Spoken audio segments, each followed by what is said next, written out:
नरमपंथी और उदारवादी चरण 1885 ईस्वी से 1905 ईस्वी। यहाँ पर हमारा पहला क्वेश्चन आ गया। फिर भारतीय राष्ट्रीय आंदोलन के 1885 से 1905 की अवधि को कहा जाता है उदारवादी चरण। भारतीय राष्ट्रीय आंदोलन के 1885 से 1905 की अवधि को कहा जाता है उदारवादी चरण।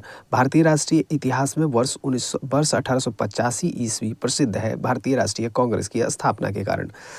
भारतीय इतिहास के वर्ष 1885 ईस्वी भारतीय राष्ट्रीय कांग्रेस की स्थापना के कारण। आधुनिक इतिहास में गोकुलदास तेजपाल संस्कृत विश्वविद्यालय क्यों प्रसिद्ध है? भारतीय राष्ट्रीय कांग्रेस का प्रथम अधिवेशन यही हुआ था। आधुनिक भारतीय इतिहास में गोकुलदास तेजपाल संस्कृत विश्वविद्यालय महाविद्यालय क्यों प्रसिद्ध है? भारतीय राष्ट्रीय कांग्रेस का प्रथम अधिवेशन यही हुआ था। 1885 से 1905 के काल के भारतीय राष्ट्रीय आंदोलन के उदारवादी नेताओं का प्रभुत्व था। उनके आंदोलन का मुख्य ढंग क्या था? तो संवैधानिक आंदोलन था। 1885 से 1905 के काल के भारतीय राष्ट्रीय आंदोलन में उदारवादी नेताओं का प्रभुत्व था। उनके आंदोलन का मुख्य ढंग था संवैधानिक आंदोलन। भारतीय राष्ट्रीय कांग्रेस की पहली बैठक किस शहर में हुई थी? मुंबई में हुई थी। भारतीय राष्ट्रीय कांग्रेस की पहली बैठक किस शहर में हुई थी? मुंबई में हुई थी। निम्नलिखित कांग्रेसी नेताओं में से किसको भारत का महान वृद्ध कहा जाता था? दादा भाई नौरोजी को। निम्नलिखित कांग्रेसी नेताओं में से किसको भारत का महान वृद्ध व्यक्ति कहा जाता था? दादा भाई नौरोजी को। किस गवर्नर जनरल के कार्यकाल के दौरान भारतीय राष्ट्रीय कांग्रेस बनी थी? लॉर्ड डफरिन के कार्यकाल के समय। किस गवर्नर जनरल के कार्यकाल के दौरान भारतीय राष्ट्रीय कांग्रेस बनी थी? लॉर्ड डफरिन के कार्यकाल में। भारतीय विश्वविद्यालय अधिनियम 1904 के वायसराय के काल में पारित किया गया था। Lord Curzon. भारतीय विश्वविद्यालय अधिनियम 1904 किस वायसराय के कार्यकाल में पारित किया गया था? Lord Curzon. भारतीय सिविल सेवा ICS में चुने गए पहले भारतीय का नाम था सत्येंद्रनाथ टैगोर। भारतीय सिविल सेवा ICS में चुने गए पहले भारतीय का नाम था Satyendranath Tagore. Indian National Congress के संस्थापक थे Allan Octavian Hume. Indian National Congress के संस्थापक थे एलन ऑक्टेवियन ह्यूम। नेक्स्ट है हमारा हर्मिट ऑफ शिमला किसे कहा जाता था? तो A.O. ह्यूम को। हर्मिट ऑफ शिमला किसे कहा जाता था? A.O. ह्यूम को। वह कौन सा प्रथम भारतीय था जो ब्रिटिश संसद के लिए निर्वाचित हुआ था? दादा भाई नौरोजी। वह कौन सा प्रथम भारतीय था जो ब्रिटिश संसद के लिए निर्वाचित हुआ था? दादा भाई नौरोजी। निम्नलिखित कथनों पर विचार कीजिए। दादा भाई Naoroji Poverty and un-British rule in India. Poverty and un-British rule of India. Next. 3 बार राष्ट्रीय कांग्रेस के अध्यक्ष चुने गए। ये दोनों सही है। सही है। दादा भाई नौरोजी 3 बार राष्ट्रीय कांग्रेस के अध्यक्ष चुने गए और poverty and un British rule in India नामक पुस्तक की रचना की। नेक्स्ट है हमारा कि भारतीय राष्ट्रीय कांग्रेस का प्रथम अधिवेशन लगभग आखिरी समय पर पूना से मुंबई हस्तांतरित किया गया था। क्यों? क्योंकि पूना में हैजा फैलने के कारण संयोजक कांग्रेस के प्रथम अधिवेशन का स्थान पूना से बम्बई बदलने पर विवश हुए थे। भारतीय राष्ट्रीय कांग्रेस का प्रथम अधिवेशन लगभग आखिरी समय पर पूना से बम्बई हस्तांतरित किया गया क्योंकि पूना में हैजा फैलने के कारण संयोजक कांग्रेस के प्रथम अधिवेशन का स्थान पूना से मुंबई बदलने पर विवश हुए थे। नेक्स्ट है हमारा कि a national in the making नामक पुस्तक किसने लिखी? सत्येंद्रनाथ बनर्जी ने। A national in the making नामक पुस्तक किसने लिखी थी? सत्येंद्रनाथ बनर्जी ने। 19वीं सदी के अंतिम चतुर्थांश में वह कौन सा तत्व था जिसने भारत में एक समान राष्ट्रीय दृष्टिकोण के उत्थान में एक महत्वपूर्ण भूमिका निभाई? तो देश का प्रशासनिक एवं आर्थिक एकीकरण, पाश्चात्य विचार एवं शिक्षा, प्रेस एवं साहित्य की भूमिका एवं भारतीय अतीत का पुनर पुनर पुनर पुनर्अन्वेषण पुनर्अन्वेषण। 19वीं सदी के अंतिम चतुर्थांश में वह कौन सा तत्व था जिसने भारत में एक समान राष्ट्रीय दृष्टिकोण के उत्थान में एक महत्वपूर्ण भूमिका निभाई? तो देश का प्रशासनिक एवं आर्थिक एकीकरण, पाश्चात्य विचार एवं शिक्षा, प्रेस एवं साहित्य की भूमिका एवं भारतीय अतीत का पुनर्अन्वेषण। 1885 में भारतीय राष्ट्रीय कांग्रेस की स्थापना के पीछे कुछ तात्कालिक कारण थे। निम्नलिखित में से कौन सा कारण उसमें शामिल नहीं था? तो 1870 से 1880 का द्वितीय अंग्ल अफगान युद्ध शामिल नहीं था, बाकी सभी शामिल थे। 1878 का शास्त्र अधिनियम और भारतीय भाषा प्रेस अधिनियम। 1877 ईस्वी में दिल्ली में आयोजित शाही दरबार जब संपूर्ण कलकत्ता अकाल के चपेट में था। 1883 ईस्वी का इल्वर्ट विधेयक विवाद। नेक्स्ट है हमारा कि किस ब्रिटिश वाइसराय ने 1880 के दशक के प्रारंभ में विदेशी शासन के विरुद्ध भारतीय असंतोष को बढ़ाने में महत्वपूर्ण भूमिका निभाई थी? लीटन ने। किस ब्रिटिश वाइसराय ने 1880 के दशक के प्रारंभ में विदेशी शासक के विरुद्ध भारतीय असंतोष को बढ़ाने में महत्वपूर्ण भूमिका निभाई थी? लीटन ने। लीटन द्वारा प्रस्तावित वैधानिक जनपद सेवा, जिसके तहत परीक्षा की आयु 21 वर्ष से घटाकर 19 वर्ष कर दी गई थी, कब लागू हुआ था? 1878 ईस्वी में।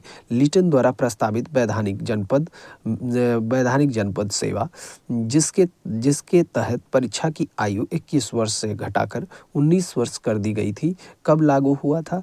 तो 1878 ईस्वी में।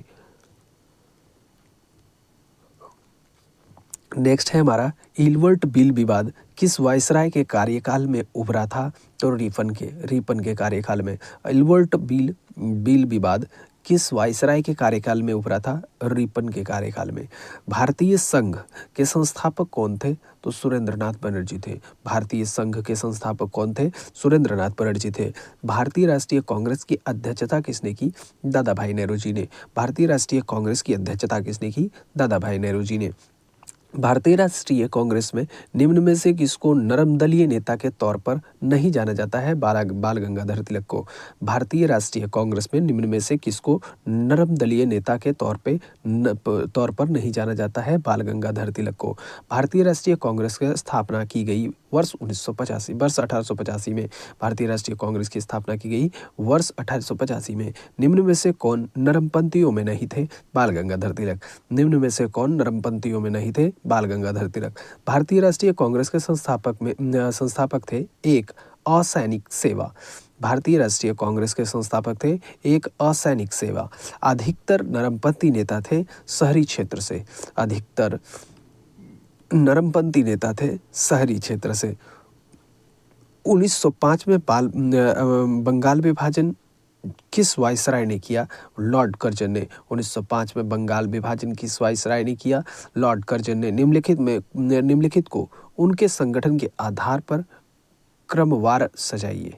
तो पहले आ जाएगा बम्बई एसोसिएशन आ जाएगा, उसके बाद फिर इंडियन एसोसिएशन आ जाएगा, Bombay association, Indian association, Bombay association, Indian association, Madras Mahajan Sabha और इंडियन लीग नहीं, पहले आ जाएगा इंडियन लीग, उसके बाद आ जाएगा मद्रास महाजन सभा।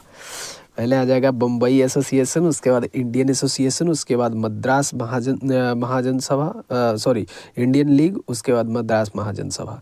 भारतीय राष्ट्रीय कांग्रेस का प्रथम मुस्लिम प्रेसिडेंट था कौन? बदरुद्दीन तैयबजी। भारतीय राष्ट्रीय कांग्रेस का प्रथम मुस्लिम प्रेसिडेंट था बदरुद्दीन तैयबजी। नेक्स्ट है हमारा कि ब्रिटिश हाउस ऑफ कॉमन्स का चुनाव जिस प्रथम भारतीय ने लड़ा था वह थे Dadabhai Naoroji. British House of Commons का चुनाव जिस प्रथम भारतीय ने लड़ा था वे थे दादा भाई नौरोजी। नेक्स्ट हमारा किसने कहा था कांग्रेस पतन के लिए लड़खड़ा रही है। मेरी सबसे बड़ी अभिलाषा जब तक मैं भारत में हूँ कांग्रेस की शांति पूर्ण समाप्ति में सहयोग करना है, लॉर्ड कर्जन ने कहा। किसने कहा था कि कांग्रेस पतन के लिए लड़खड़ा रही है। मेरी सबसे बड़ी अभिलाषा जब तक मैं भारत में हूँ कांग्रेस की शांतिपूर्ण समाप्ति के सहयोग करना है। तो लॉर्ड कर्जन। नेक्स्ट है हमारा नेक्स्ट भारतीय राष्ट्रीय कांग्रेस के 1905 के बनारस अधिवेशन के अध्यक्ष कौन थे। तो गोपाल कृष्ण गोखले थे। भारतीय राष्ट्रीय कांग्रेस के 1905 के बनारस अधिवेशन के अध्यक्ष कौन थे। गोपाल कृष्ण गोखले थे। निम्नलिखित में से कौन भारतीय राष्ट्रीय कांग्रेस के स्थापना अधिवेशन में उपस्थित नहीं थे। सुरेंद्रनाथ बनर्जी। निम्नलिखित में से कौन भारतीय राष्ट्रीय कांग्रेस के स्थापना अधिवेशन में उपस्थित नहीं थे। सुरेंद्रनाथ बनर्जी। भारतीय राष्ट्रीय कांग्रेस के पहले अध्यक्ष कौन थे। डब्ल्यू.सी. बनर्जी। भारतीय राष्ट्रीय कांग्रेस के पहले अध्यक्छ कौन थे। डब्ल्यू.सी. बनर्जी। भारत के पहले लोक संघ लैंड होल्डर्स सोसाइटी की स्थापना कब हुई थी। 1837 ईस्वी में। भारत के पहले लोक संघ लैंड होल्डर्स सोसाइटी की स्थापना कब हुई थी। 1837 में। लैंड होल्डर्स सोसाइटी की स्थापना किसके कल्याण के लिए की गई थी। किसके कल्याण के लिए की गई थी, देख लीजिएगा, थोड़ा छूट गया है यहाँ पे। दादा भाई नौरोजी ने 1866 ईस्वी में ईस्ट इंडिया एसोसिएशन की स्थापना कहाँ की। लंदन में। दादा भाई नौरोजी ने 1866 में ईस्ट इंडिया एसोसिएशन की स्थापना कहाँ की। लंदन में। 1870 ईस्वी में पूना सार्वजनिक सभा की स्थापना किसने की थी। महादेव गोविंद रनाडे ने। महादेव गोविंद रनाडे ने 1870 ईस्वी में पूना सार्वजनिक सभा की स्थापना किसने की थी। महादेव गोविंद रनाडे ने। निम्नलिखित कथनों पर विचार कीजिए। तो यहाँ देखिए 2 और 3 जो है हमारा सही है। भारतीय राष्ट्रीय कांग्रेस का दूसरा अधिवेशन दादा भाई नौरोजी की अध्यक्षता में हुआ। भारतीय राष्ट्रीय कांग्रेस का दूसरा अधिवेशन दादा भाई नौरोजी की अध्यक्षता में हुआ और भारतीय राष्ट्रीय कांग्रेस तथा मुस्लिम लीग दोनों ने लखनऊ में 1916 ईस्वी में अधिवेशन किया तथा लखनऊ समझौता संपन्न हुआ। भारतीय राष्ट्रीय कांग्रेस का दूसरा अधिवेशन दादा भाई नौरोजी की अध्यक्षता में हुई और भारतीय राष्ट्रीय कांग्रेस तथा मुस्लिम लीग दोनों ने लखनऊ में 1916 में अधिवेशन किया तथा लखनऊ समझौता संपन्न हुआ। निम्नलिखित में किस एक ने सन 1875 में हाउस ऑफ कॉमन्स में एक याचिका प्रस्तुत करते हुए ब्रिटिश संसद में भारत के प्रत्यक्ष प्रतिनिधित्व की मांग की। The Deccan association. निम्नलिखित में से किस एक ने सन 1875 ईस्वी में हाउस ऑफ कॉमन्स में एक याचिका प्रस्तुत करते हुए ब्रिटिश संसद में भारत के प्रत्यक्ष प्रतिनिधित्व की मांग की। The Deccan association. निम्नलिखित भारतीय नेताओं में से कौन एक ब्रिटिश द्वारा इंडियन सिविल सर्विस से बर्खास्त किया गया था। सुरेंद्रनाथ बनर्जी। निम्नलिखित भारतीय नेताओं में से कौन एक ब्रिटिश द्वारा इंडियन सिविल सर्विस में से बर्खास्त किया गया था। सुरेंद्रनाथ बनर्जी को। लैंड होल्डर्स सोसाइटी कलकत्ता के संस्थापक थे Dwarkanath Tagore. Land holders society Calcutta के संस्थापक थे द्वारकानाथ टैगोर। सूची 1 को सूची 2 के साथ सम्मिलित कीजिए। यहाँ है पहले सूची 1 में संस्था है, उसके बाद स्थापना वर्ष है। तो बताइए Bengal British East India Society का स्थापना हुआ वर्ष 1843 में। बंगाल ईस्ट इंडिया सोसाइटी की स्थापना हुई वर्ष 1843 में। मद्रास नेटिव एसोसिएशन की स्थापना हुई वर्ष 1852 में। मद्रास नेटिव एसोसिएशन की स्थापना हुई वर्ष 1852 में। पूना सार्वजनिक सभा हुआ 1876 में। पूना सार्वजनिक स्थापना वर्ष क्या है। 1876 में। इंडियन एसोसिएशन स्थापना वर्ष 1876। इंडियन मतलब पूना सार्वजनिक सभा और इंडियन एसोसिएशन दोनों 1876 में। मद्रास नेटिव एसोसिएशन 1852 में और बंगाल ब्रिटिश इंडिया सोसाइटी की स्थापना 1843 में। नेक्स्ट है हमारा निम्नलिखित को सुमेलित कीजिए। यहाँ देखिए, मद्रास महाजनपद सभा का कब हुआ स्थापना? तो मद्रास महाजन सभा का स्थापना हुआ 1884 ईस्वी में, 1884 ईस्वी में। बम्बई प्रेसिडेंसी एसोसिएशन 1885 ईस्वी, बम्बई प्रेसिडेंसी एसोसिएशन 1885 ईस्वी, इंडियन एसोसिएशन 1876, कांग्रेस 1885, मद्रास महाजन सभा 1884, बम्बई प्रेसिडेंसी एसोसिएशन 1885 और इंडियन एसोसिएशन 1876 और कांग्रेस 1875। सुरेंद्रनाथ बनर्जी द्वारा आनंद मोहन बोस ने कांग्रेस के जन्म के पहले किस राष्ट्रवादी पार्टी की स्थापना की, जो कांग्रेस के पूर्ववर्ती संगठनों में से सबसे अधिक महत्वपूर्ण थी? Indian association. सुरेंद्रनाथ बनर्जी और आनंद मोहन बोस ने कांग्रेस के जन्म के पहले किस राष्ट्रवादी पार्टी की स्थापना की, जो कांग्रेस के पूर्ववर्ती संगठनों में सबसे अधिक महत्वपूर्ण थी? Indian association. इंडियन एसोसिएशन ने किस मुद्दे पर सर्वप्रथम आंदोलन शुरू किया? तो भारतीय प्रशासनिक सेवा के नियम में सुधार और प्रशिक्षा में बैठने की अधिकतम उम्र बढ़ाने के लिए। इंडियन एसोसिएशन ने किस मुद्दे पर सर्वप्रथम आंदोलन शुरू किया? भारतीय प्रशासनिक सेवा के नियम में सुधार और परीक्षा में बैठने की अधिकतम उम्र बढ़ाने के लिए। इंडियन एसोसिएशन द्वारा कलकत्ता में आयोजित अखिल भारतीय राष्ट्रीय सम्मेलन कब हुआ था? 1883 में। इंडियन एसोसिएशन द्वारा कलकत्ता में आयोजित अखिल भारतीय राष्ट्रीय सम्मेलन कब हुआ था? 1883 ईस्वी में। भारतीय राष्ट्रीय कांग्रेस के प्रथम इंडियन एसोसिएशन का विलय कब हुआ था? 1886 ईस्वी में। भारतीय राष्ट्रीय कांग्रेस के साथ इंडियन एसोसिएशन का विलय कब हुआ था? 1886 ईस्वी में। सूची 1 को सूची 2 के साथ सम्मिलित कीजिए। कांग्रेस के उद्गम संबंधी मत है इधर और इधर प्रतिपादक है। रहस्यमय उद्गम पट्टाभी सीतारमैया, रहस्यमय उद्गम पट्टाभी सीतारमैया और थियोसॉफिस्टो की योजना एनी बेसेंट, थियोसॉफिस्टो की योजना एनी बेसेंट। डफरिन के षड्यंत्रकारी दिमाग की उपज डब्ल्यू.सी. बनर्जी, डफरिन की षड्यंत्रकारी दिमाग की उपज डब्ल्यू.सी. बनर्जी। सुरक्षा कपाट का सिद्धांत लाला लाजपत राय, सुरक्षा कपाट का सिद्धांत लाला लाजपत राय। नेक्स्ट है हमारा सूची 1 को सूची 2 के साथ सम्मिलित कीजिए। सूची 1 में पुस्तक और सूची 2 में लेखक है। History of Indian National Congress Pattabhi Sitaramayya. History of Indian National Congress Pattabhi Sitaramayya. How India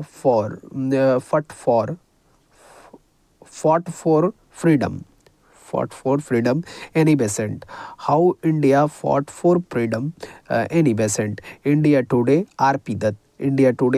Dutt, 1857 S N. Sen, 1857 S N. Sen. भारतीय राष्ट्रीय कांग्रेस के प्रथम सत्र की बैठक के कितने प्रतिनिधियों ने भाग लिया था? 72।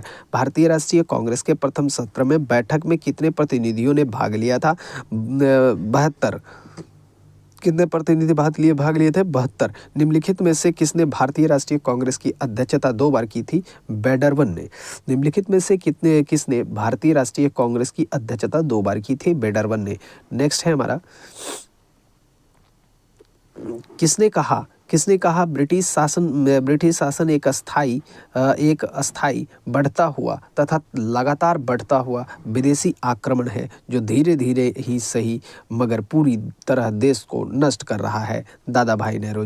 किसने कहा ब्रिटिश शासन एक अस्थाई बढ़ता हुआ लगातार बढ़ता हुआ विदेशी आक्रमण है, जो धीरे धीरे ही सही मगर पूरी तरह देश को नष्ट कर रहा है? दादा भाई नेहरू जी। निम्नलिखित में से किसने एक सार्वजनिक भाषण में राष्ट्रीय कांग्रेस पर हमला किया तथा उसने जनता के एक बहुत सूक्ष्म भाग का प्रतिनिधित्व बताकर उसकी हंसी उड़ाई? डफरिन ने। निम्नलिखित में से किसने एक सार्वजनिक भाषण में राष्ट्रीय कांग्रेस पर हमला किया तथा उसने जनता के एक बहुत सूक्ष्म भाग का प्रतिनिधित्व बताकर उसकी हंसी उड़ाई? डफरिन। किसने कहा मेरी खुशी है कि कांग्रेस बराबर नीचे की ओर जा रही है, क्योंकि यह राजद्रोही संस्था है और इसके नेता संदिग्ध चरित्र के लोग हैं।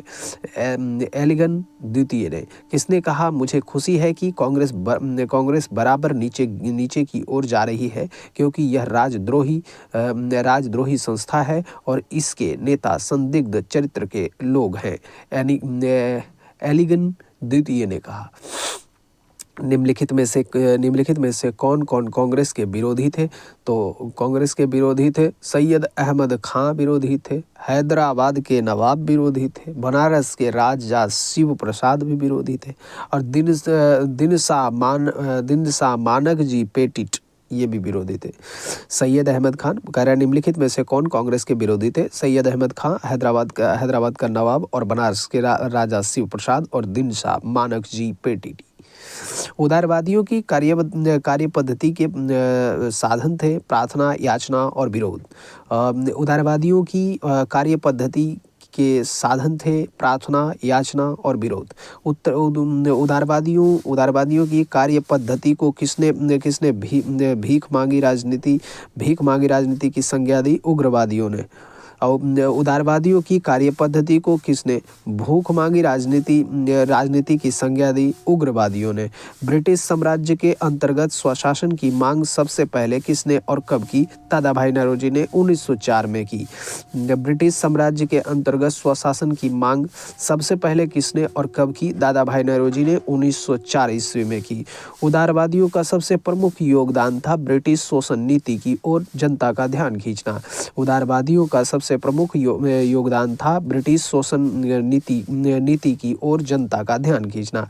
किसने कहा था, हमें मर्दों की तरह खुलकर कहना चाहिए कि हम अपनी मज्जा तक राजभक्त हैं, हमें अंग्रेजी राज्य से हुए फायदों का ज्ञान है। दादाभाई नौरोजी ने। किसने कहा था, हमें मर्दों की तरह खुलकर कहना चाहिए कि हम अपनी मज्जा तक राज्यभक्त हैं, हमें अंग्रेजी राज्य से हुए फायदों का ज्ञान है? दादाभाई नौरोजी ने। किसने कहा था, भारतवर्ष तलवार के बल पर जीता गया था और तलवार के बल पर ही उसे ब्रितानी कब्जे में रखा जाएगा?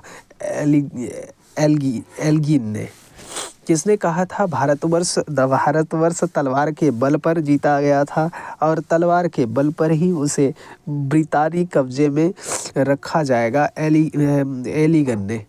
किसने उदारवादियों के संबंध में कहा, अपनी शिकायतों का निवारण करने तथा रियायत पाने के लिए उन्होंने 20 साल से अधिक समय कमोवेश जो आंदोलन चलाया उसमें उन्हें रोटियों के बजाय पत्थर मिले? लाला लाजपत राय।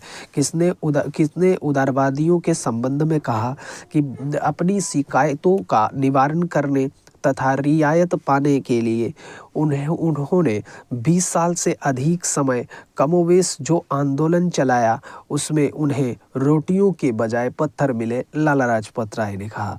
किस उग्रवादी नेता ने उदारवादी के संबंध में कहा था, यदि हम साल में एक बार मेढकों की तरह टरटरा करके चुप होते रहे तो हमें कभी अपने प्रयासों में सफलता नहीं मिलेगी? बाल गंगाधर तिलक ने। किस उग्रवादी नेता ने उग्रवादियों के संबंध में कहा था, यदि हम साल में एक बार मेढकों की तरह टरटरा करके चुप होते रहेंगे तो हमें कभी अपने प्रयासों में सफलता नहीं मिलेगी? बाल गंगाधर तिलक ने। 1897 में किसकी गिरफ्तारी के बाद राष्ट्रीय कांग्रेस में एक नया मोड़ आ गया? बाल गंगाधर तिलक। 1897 में किसकी गिरफ्तारी के बाद राष्ट्रीय कांग्रेस में एक नया मोड़ आ गया? बाल गंगाधर तिलक। नेक्स्ट है हमारा कि निम्नलिखित में से किसने इंडियन नेशनल कांग्रेस की नरमदलीय राजनीति की व्यवस्थित आलोचना न्यू लैम्प्स फॉर ओल्ड शीर्षक लेखों की श्रृंखला में की? अरविंद घोष। निम्नलिखित में से किसने इंडियन नेशनल कांग्रेस की नरमदलीय राजनीति की व्यवस्था आलोचना न्यू लैम्प्स फॉर ओल्ड शीर्षक लेखकों की श्रृंखला में की? अरविंद घोष। मद्रास महाजनसभा की स्थापना की गई। वर्ष 1884 में मद्रास महाजनसभा की स्थापना की गई थी। 1884 ईस्वी में भारत में लॉर्ड कर्जन के प्रशासन की तुलना औरंगजेब से किसने की? गोपाल कृष्ण गोखले ने। भारत में लॉर्ड कर्जन के प्रशासन की तुलना औरंगजेब से किसने की? गोपाल कृष्ण गोखले ने।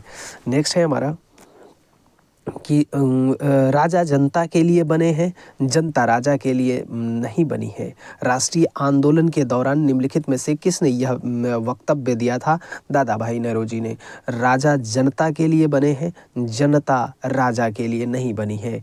राष्ट्रीय आंदोलन के दौरान निम्नलिखित में से किसने यह वक्तव्य दिया था? दादा भाई नौरोजी ने। भारतीय राष्ट्रीय कांग्रेस का गठन होने के तुरंत बाद ब्रिटिश राष्ट्रवादियों के प्रति संशयालु हो गए। निम्नलिखित में से किसने कहा कि कांग्रेस केवल विशिष्ट वर्ग सूक्ष्म अल्पसंख्यक का ही प्रतिनिधित्व करती है? लॉर्ड डफरिन ने कहा।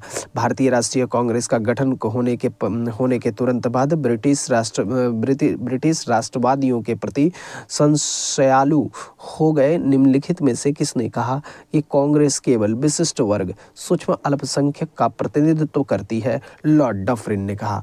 नेक्स्ट है गर्मपंथी उग्रवादी चरण।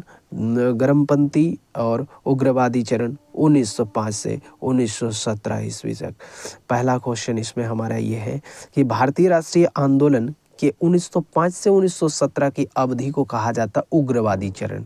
भारतीय राष्ट्रीय आंदोलन के 1905 से 1917 की अवधि को कहा जाता है उग्रवादी चरण। और लॉर्ड कर्जन के शासनकाल का सबसे महत्वपूर्ण सबसे मूर्खतापूर्ण कार्य जिसने उग्र राष्ट्रीयता को जन्म दिया क्या था? 1905 का बंगाल का विभाजन। लॉर्ड कर्जन के शासनकाल का सबसे मूर्खतापूर्ण कार्य जिसने उग्र राष्ट्रीयता को जन्म दिया क्या था? 1905 बंगाल का विभाजन। निम्नलिखित में से कौन सा साधन उग्रवादियों से संबंधित नहीं है? स्वदेशी आंदोलन। निम्नलिखित में से कौन सा साधन उग्रवादियों से संबंधित नहीं है? स्वदेशी आंदोलन। भारत में उग्र राष्ट्रीयता के जन्मदाता तथा निर्भरता से राष्ट्र की वेदना को प्रकट करने वाले प्रथम भारतीय थे बाल गंगाधर तिलक। भारत में उग्र राष्ट्रीयता के जन्मदाता तथा निर्भरता से राष्ट्र की वेदना को प्रकट करने वाले प्रथम भारतीय थे बाल गंगाधर तिलक। भारतीय राष्ट्रीय कांग्रेस की सबसे पहली महिला अध्यक्ष थी एनी बेसेंट। भारतीय राष्ट्रीय कांग्रेस की सबसे पहली महिला अध्यक्ष थी एनी बेसेंट। वर्ष 1905 में बंगाल विभाजन के समय वायसराय कौन था? Lord Curzon. वर्ष 1905 में बंगाल विभाजन के समय वायसराय कौन था? Lord Curzon. गदर पार्टी के एक प्रमुख नेता थे हरदयाल। निम्नलिखित में से किसने गाड़ी पर यह मानकर बम फेंका था कि उसमें मुजफ्फरपुर के न्यायाधीश किम्सफोर्ड बैठे थे? खुदीराम बोस और प्रफुल्ल चाकी। निम्नलिखित में से किसने गाड़ी पर यह मानकर बम फेंका था कि उसमें मुजफ्फरपुर के न्यायाधीश किंग्सफोर्ड बैठे थे? खुदीराम बोस और प्रफुल्ल चाकी ने। नेक्स्ट है हमारा स्वराज मेरा जन्मसिद्ध अधिकार है और मैं इसे लेकर रहूंगा। यह किसने कहा था? बाल गंगाधर तिलक ने कहा था। स्वराज मेरा जन्मसिद्ध अधिकार है और मैं इसे लेकर रहूंगा किसने कहा था? बाल गंगाधर तिलक ने कहा था। मार्लियामेंटो रिफॉर्म्स को किस वर्ष में प्रस्तुत किया गया था? 1909 में। मार्लियामेंटो रिफॉर्म्स को किस वर्ष प्रस्तुत किया गया था? 1905 में। भारतीय परिषद अधिनियम 1909 का सर्वग्राह्य नाम है मार्लियामेंटो सुधार। भारतीय परिषद अधिनियम 1909 का सर्वग्राह्य नाम है मार्लियामेंटो सुधार। सांप्रदायिक निर्वाचन क्षेत्र की पद्धति की शुरुआत भारत में किसके द्वारा की गई थी? 1909 का मार्लियामेंटो रिफॉर्म्स के द्वारा। सांप्रदायिक निर्वाचन क्षेत्र की पद्धति की शुरुआत भारत में किसके द्वारा की गई थी? 1909 का मार्लियामेंटो रिफॉर्म्स का। भारत में गर्मदलीय आंदोलन का पिता किसे कहा जाता है? तो बाल गंगाधर तिलक को कहा जाता है। भारत में गर्मदलीय आंदोलन का पिता किसे कहा जाता है? बाल गंगाधर तिलक को कहा जाता है।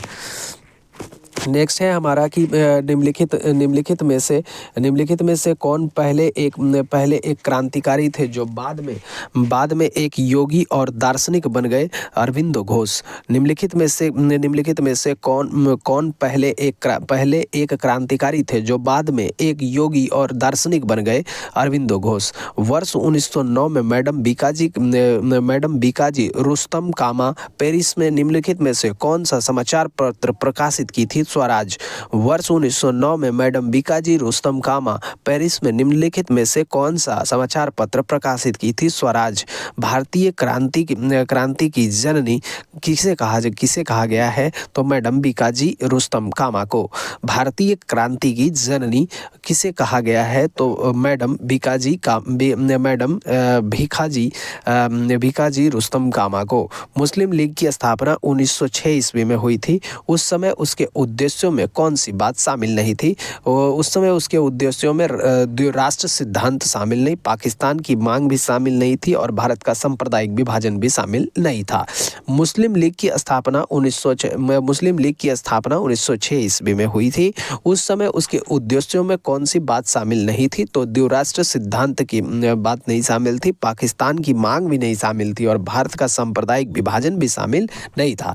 1916 ईस्वी में मद्रास में होम रूल मूवमेंट के प्रवर्तक कौन थे? तो एनी बेसेंट थे। 1916 ईस्वी में मद्रास में होम रूल मूवमेंट के प्रवर्तक कौन थे? एनी बेसेंट थे।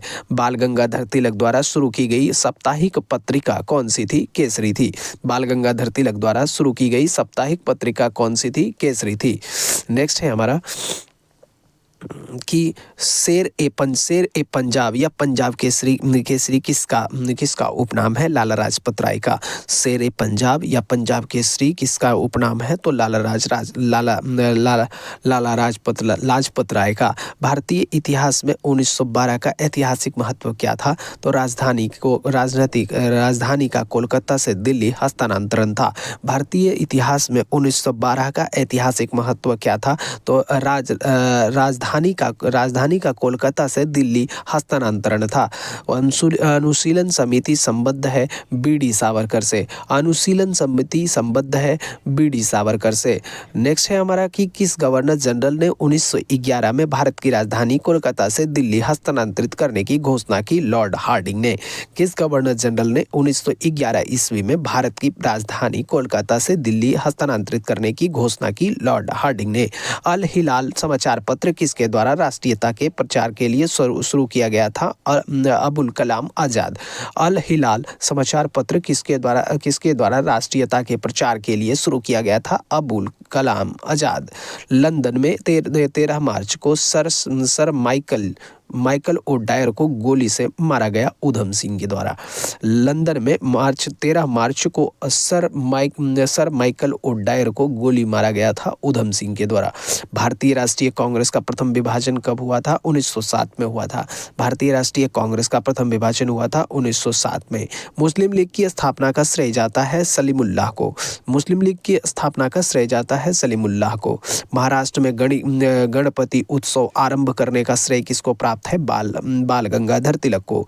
महाराष्ट्र में गणपति उत्सव आरंभ करने का श्रेय किसको जाता है? बाल गंगाधर तिलक को। स्वदेशी आंदोलन शुरू किया गया था बंगाल विभाजन के विरोध के रूप में।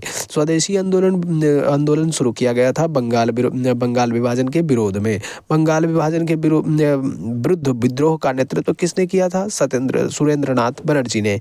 बंगाल विभाजन के विरुद्ध विद्रोह का नेतृत्व किसने किया था? सुरेंद्रनाथ बनर्जी ने। बंगाल विभाजन 1905 के पीछे ब्रिटिश सरकार का उद्देश्य क्या था? बंगाल में बढ़ते हुए राष्ट्रवाद को दबाना। बंगाल विभाजन 1905 के पीछे ब्रिटिश सरकार का उद्देश्य क्या था? बंगाल में बढ़ते हुए राष्ट्रवाद को दबाना। कांग्रेस लीग समझौता, लखनऊ समझौता 1916 ईस्वी में दूरगामी परिणाम क्या हुआ? कि भारत का विभाजन तथा पाकिस्तान का निर्माण हुआ। कांग्रेस लीग समझौता यानी लखनऊ समझौता 1916 का दूरगामी परिणाम क्या हुआ? भारत का विभाजन तथा पाकिस्तान का निर्माण। 1907 में हुए कांग्रेस के उदारवादी और उग्रवादी नेताओं के बीच संघर्ष मतभेद का कारण था। मतभेद का कारण क्या था? तो मतभेद का कारण था राष्ट्रीय कांग्रेस के अध्यक्ष पद का चुनाव। राष्ट्रीय कांग्रेस के अध्यक्ष पद का चुनाव 1907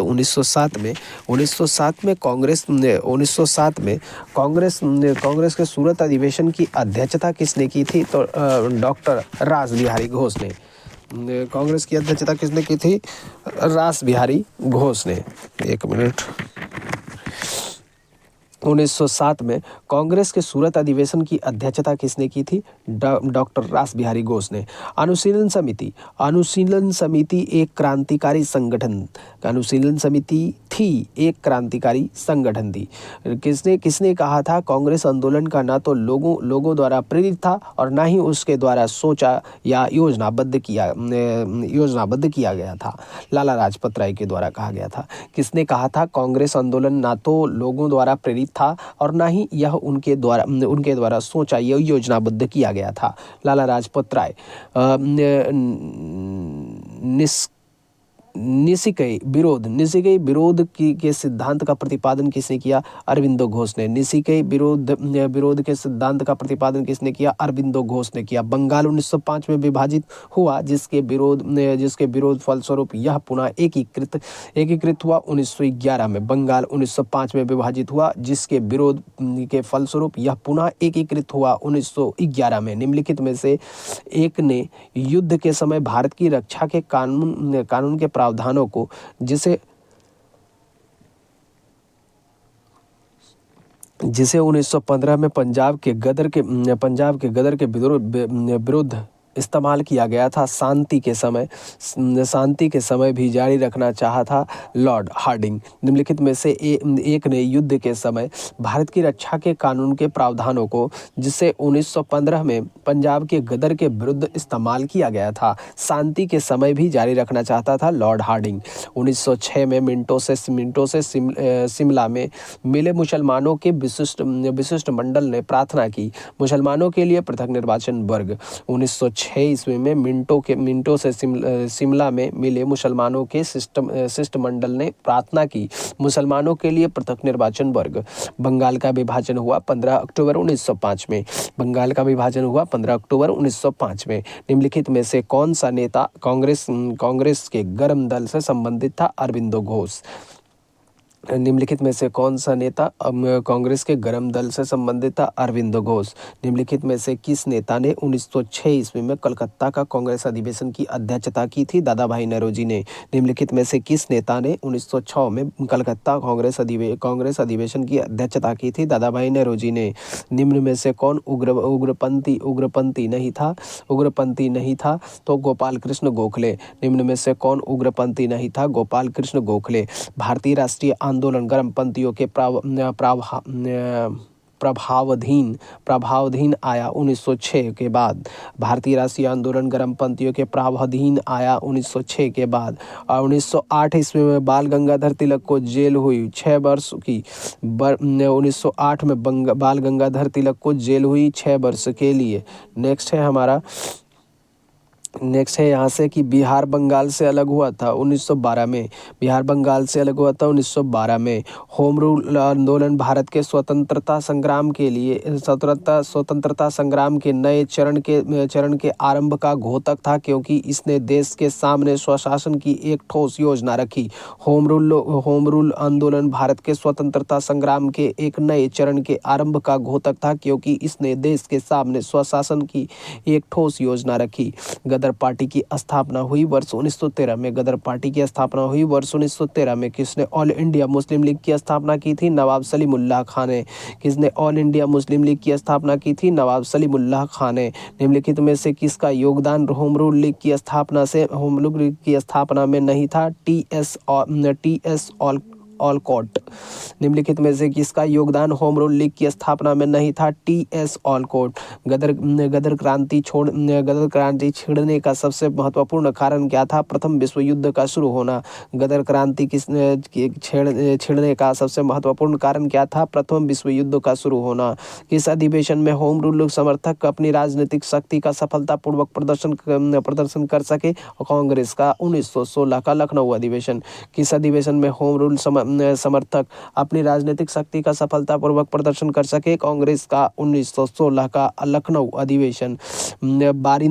वारिंद्र कुमार घोष के क्रियाकलापों ने एक गुप्त क्रांतिकारी संगठन को बंगाल में जन्म दिया। अनुशीलन समिति। वारिंद्र कुमार घोष के कार्यकलापों ने एक गुप्त क्रांतिकारी संगठनों को बंगाल में जन्म दिया। अनुशीलन समिति। किसने भारतीय राष्ट्रीय कांग्रेस के विरुद्ध अनुनय, विनय और विरोध की राजनीति की दोष लगाया था? बाल गंगाधर तिलक। किसने भारतीय राष्ट्रीय कांग्रेस के विरुद्ध अनुनय, विनय और विरोध की राजनीति का दोष लगाया था? बाल गंगाधर तिलक।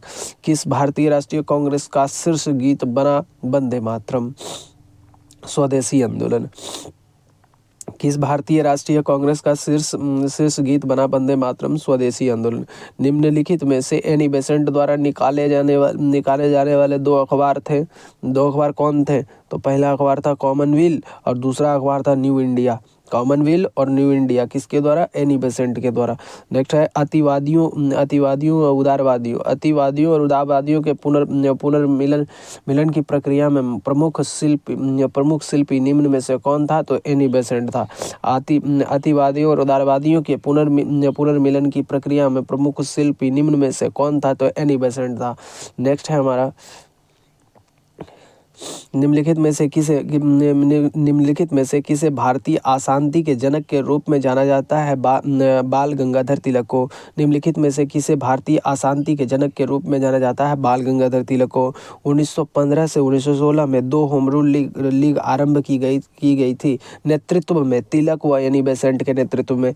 1915 से 1916 में 2 होम रूल लीग आरंभ की गई थी। नेतृत्व में तिलक व एनी बेसेंट के नेतृत्व में।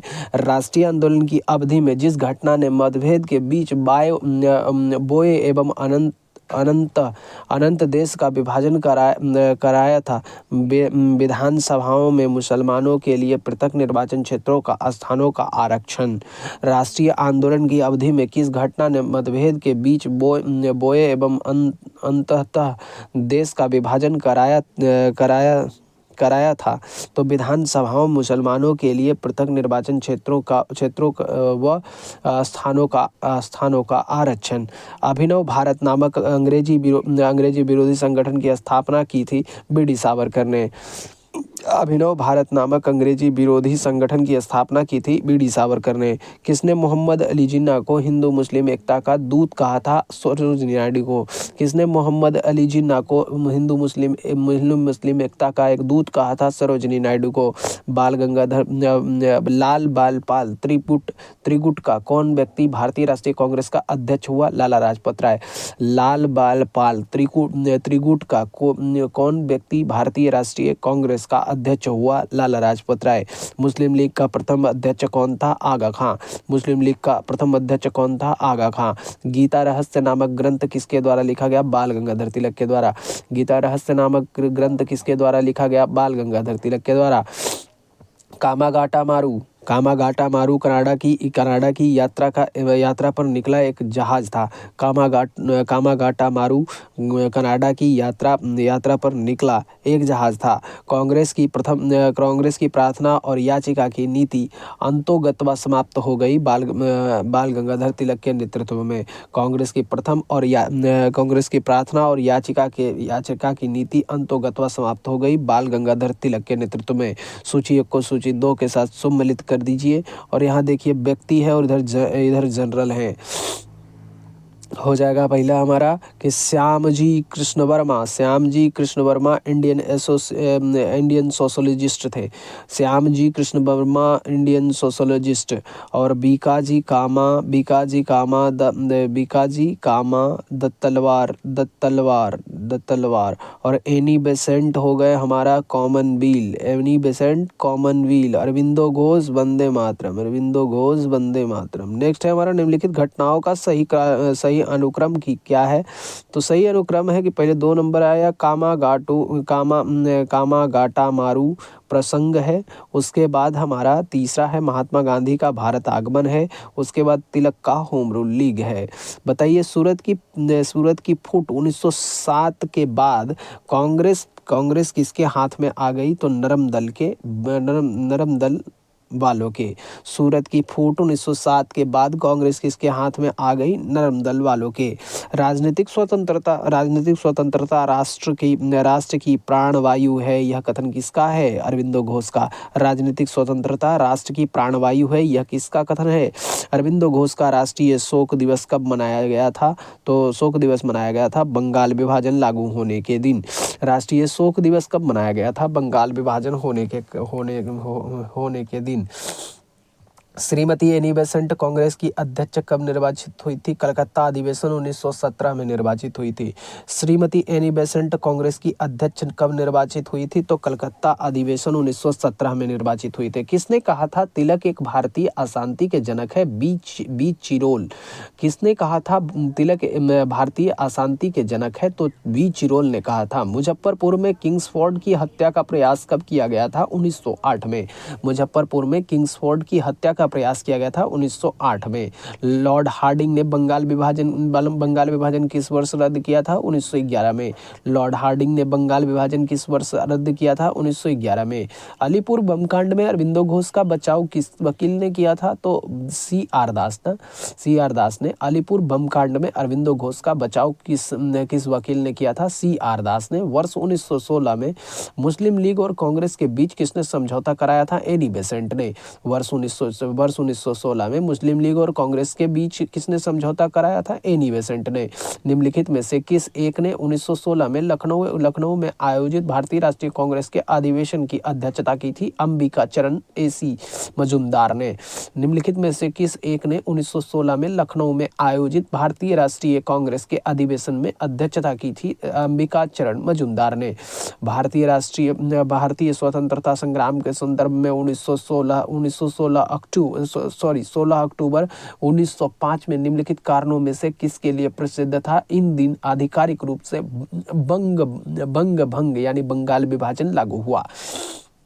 भारतीय स्वतंत्रता संग्राम के संदर्भ में 16 अक्टूबर 1905 निम्नलिखित कारणों में से किसके लिए प्रसिद्ध है। इन दिनों आधिकारिक रूप से बंग भंग यानी बंगाल विभाजन लागू हुआ।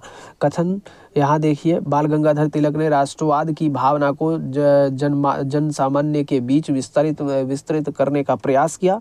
तिलक ने दक्कन को अकाल पीड़ित लोगों की सहायता के लिए स्वयंसेवकों का एक दल संगठित किया।